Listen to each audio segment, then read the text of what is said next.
Chapter 11. Samuel Brown. The next morning, I met Lady Glenmire and Miss Pole setting out on a long walk to find some old woman who was famous in the neighborhood for her skill in knitting woolen stockings. Miss Pole said to me, with a smile, half kindly and half contemptuous upon her countenance, "I have been just telling Lady Glenmire of our poor friend Mrs. Forrester and her terror of ghosts. It comes from living so much alone and listening to the bugaboo stories of that Jenny of hers." She was so calm and so much above superstitious fears herself that I was almost ashamed to say how glad I had been of her Headingley Causeway proposition the night before, and turned off the conversation to something else. In the afternoon, Miss Pole called on Miss Matty to tell her of the adventure, the real adventure they had met with on their morning's walk. They had been perplexed about the exact path which they were to take across the fields in order to find the knitting old woman, and had stopped to inquire at a little wayside public house standing on the high road to London about 3 miles from Cranford. The good woman had asked them to sit down and rest themselves while she fetched her husband, who could direct them better than she could, and while they were sitting in the sanded parlor, a little girl came in. They thought that she belonged to the landlady and began some trifling conversation with her, but on Mrs. Roberts' return, she told them that the little thing was the only child of a couple who were staying in the house. And then she began a long story, out of which Lady Glenmire and Miss Pole could only gather 1 or 2 decided facts, which were that about 6 weeks ago, a light spring cart had broken down just before their door, in which there were 2 men, 1 woman, and this child. One of the men was seriously hurt, no bones broken, only shaken, the landlady called it, but he had probably sustained some severe internal injury, for he had languished in their house ever since, attended by his wife, the mother of this little girl. Miss Pole had asked what he was, what he looked like, and Mrs. Roberts had made answer that he was not like a gentleman, nor yet like a common person. If it had not been that he and his wife were such decent, quiet people, she could almost have thought he was a mountebank or something of that kind, for they had a great box in the cart, full of she did not know what. She had helped to unpack it and take out their linen and clothes, when the other man, his twin brother she believed he was, had gone off with the horse and cart. Miss Pole had begun to have her suspicions at this point, and expressed her idea that it was rather strange that the box and cart and horse and all should have disappeared. But good Mrs. Roberts seemed to have become quite indignant at Miss Pole's implied suggestion. In fact, Miss Pole said she was as angry as if Miss Pole had told her that she herself was a swindler. As the best way of convincing the ladies, she bethought her of begging them to see the wife, and as Miss Pole said, there was no doubting the honest, worn, bronzed face of the woman, who, at the first tender word from Lady Glenmire, burst into tears, which she was too weak to check until some word from the landlady made her swallow down her sobs in order that she might testify to the Christian kindness shown by Mr. and Mrs. Roberts. Miss Pole came round with a swing to as vehement a belief in the sorrowful tale as she had been skeptical before, and as a proof of this, her energy in the poor sufferer's behalf was nothing daunted when she found out that he, and no other, was our Signor Brunoni, to whom all Cranford had been attributing all manner of evil this 6 weeks past.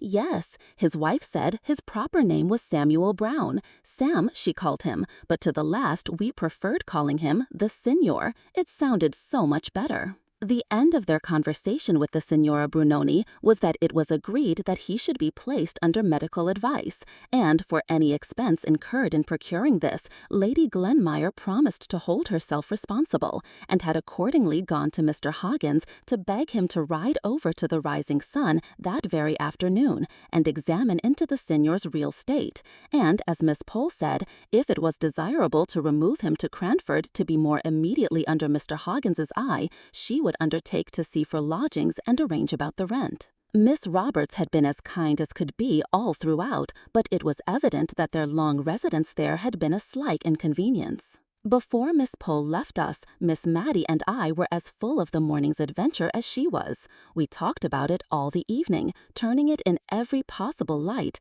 and we went to bed anxious for the morning when we should surely hear from someone what Mr. Hoggins thought and recommended.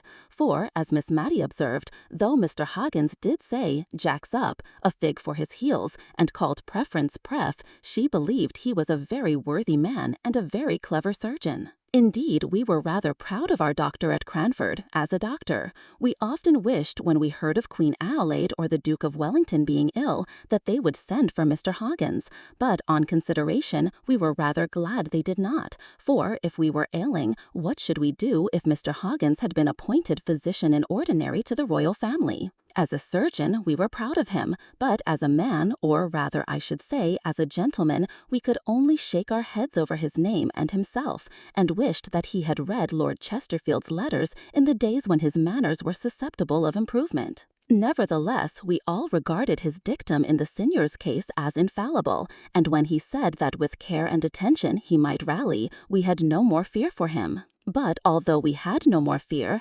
everybody did as much as if there was great cause for anxiety, as indeed there was, until Mr. Hoggins took charge of him. Miss Pole looked out clean and comfortable, if homely, lodgings. Miss Matty sent the sedan chair for him, and Martha and I aired it well by holding a warming pan full of red-hot coals in it, and then shutting it up close, smoke and all, until the time when he should get into it at the rising sun. Lady Glenmire undertook the medical department under Mr. Hoggins's directions, and rummaged up all Miss Jameson's medicine glasses and spoons and bed tables in a free and easy way that made Miss Matty feel a little anxious as to what that lady and Mr. Mulliner might say if they knew. Mrs. Forrester made some of the bread jelly, for which she was so famous, to have ready as a refreshment in the lodgings when he should arrive. A present of this bread jelly was the highest mark of favor dear Mrs. Forrester could confer. Miss Pole had once asked her for the receipt, but she had met with a very decided rebuff. That lady told her that she could not part with it to anyone during her life, and that after her death it was bequeathed, as her executors would find, to Miss Matty. What Miss Matty, or as Mrs. Forrester called her, remembering the clause in her will and the dignity of the occasion, Miss Matilda Jenkins, might choose to do with the receipt when it came into her possession, whether to make it public or to hand it down as an heirloom, she did not know, nor would she dictate. And a mold of this admirable, digestible, unique bread jelly was sent by Mrs. Forrester to our poor sick conjurer. Who says that the aristocratic are proud? Here was a lady by birth a Tyrell, and descended from the great Sir Walter that shot King Rufus, and in whose veins ran the blood of him who murdered the little princes in the Tower, going every day to see what dainty dishes she could prepare for Samuel Brown, a mountebank. But indeed it was wonderful to see what kind feelings were called out by this poor man's coming among us, and also wonderful to see how the great Cranford panic, which had been occasioned by his first coming in his Turkish dress, melted away into thin air on his second coming, pale and feeble, and with his heavy, filmy eyes that only brightened a very little when they fell upon the countenance of his faithful wife or their pale and sorrowful little girl. Somehow we all forgot to be afraid.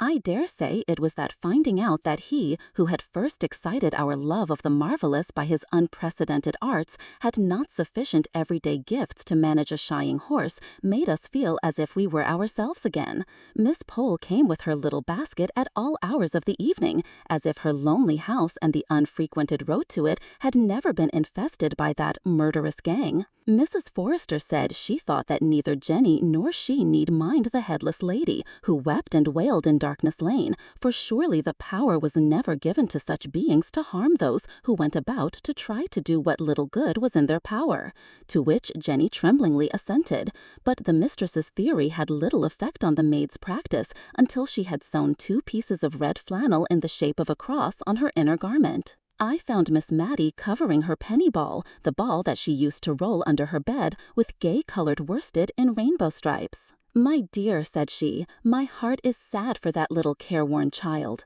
Although her father is a conjurer, she looks as if she had never had a good game of play in her life. I used to make very pretty balls in this way when I was a girl, and I thought I would try if I could not make this one smart and take it to Phoebe this afternoon.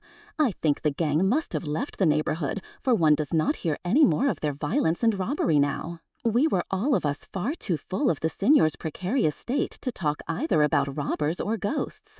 Indeed, Lady Glenmire said she never had heard of any actual robberies, except that 2 little boys had stolen some apples from Farmer Benson's orchard, and that some eggs had been missed off a market day off Widow Hayward's stall. But that was expecting too much of us. We could not acknowledge that we had only had this small foundation for all our panic.